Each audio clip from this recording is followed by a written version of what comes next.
We grow up believing Christopher Columbus discovered a new world in 1492.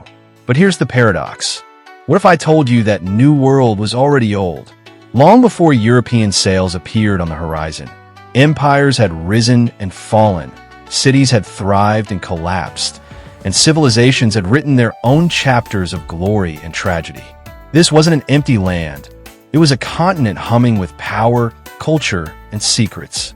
Imagine pyramids that dwarfed the cathedrals of Europe, cities teeming with more people than London or Paris, roads stretching for thousands of miles across impossible mountains, and astronomers charting the heavens with greater precision than anything the old world could dream of.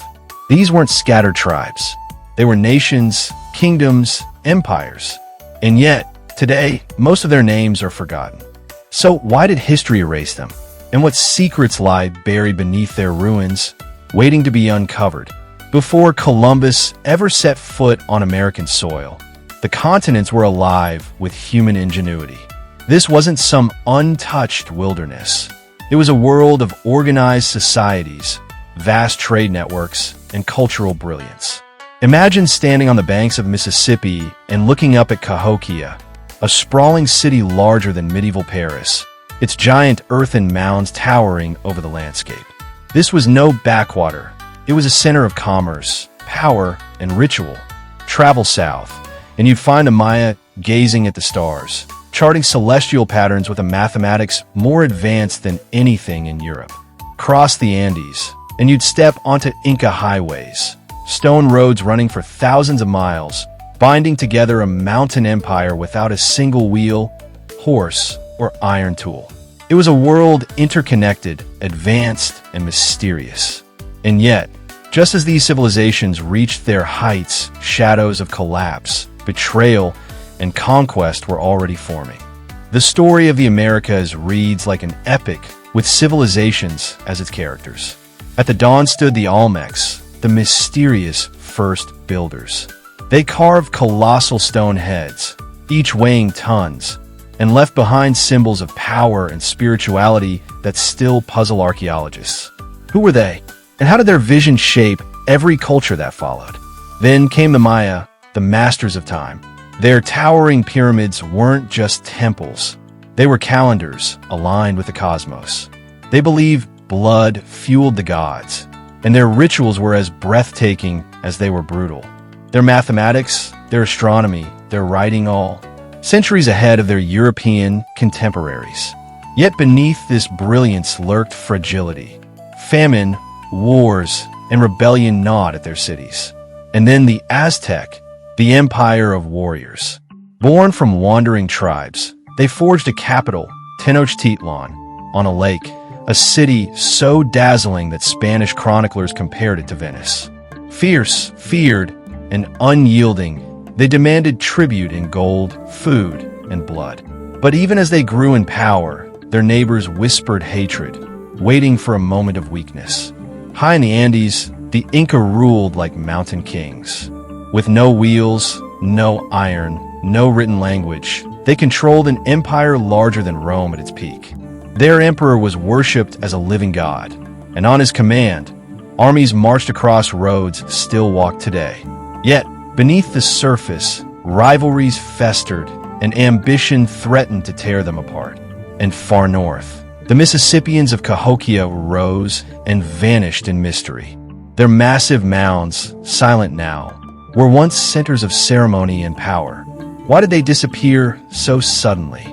Was it drought, war, disease, or something else? In every great city, in every empire, shadows of downfall were already gathering. The Maya cities, once alive with ritual and power, began to collapse one by one. Entire regions emptied, their temples swallowed by jungle. Why? Was it drought, rebellion, or the weight of their own demands on nature? No one knows for sure. Cahokia, too, fell silent. A city larger than Paris abandoned, its mounds left to the earth. Archaeologists dig, but answers slip away. Why did tens of thousands vanish?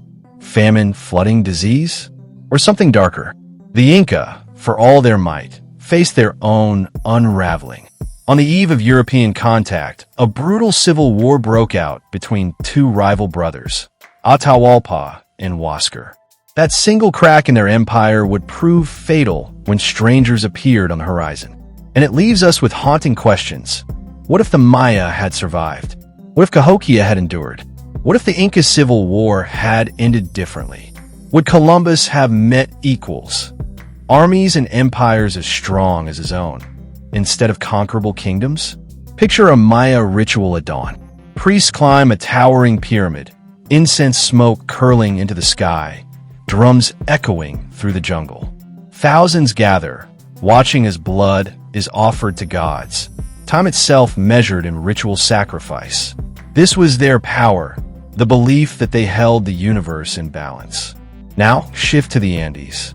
The Inca Emperor Atahualpa is carried on a golden throne, his body shimmering with ornaments, his people kneeling before him.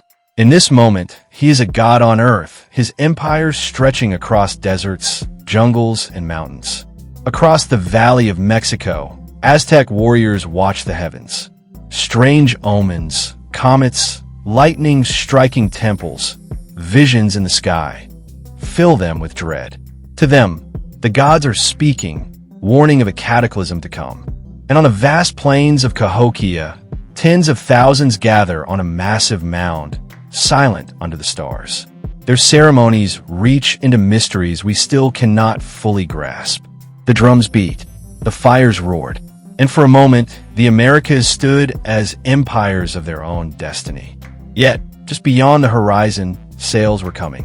When the sails arrived, the old world collided with the new, and the civilizations of the Americas paid the price.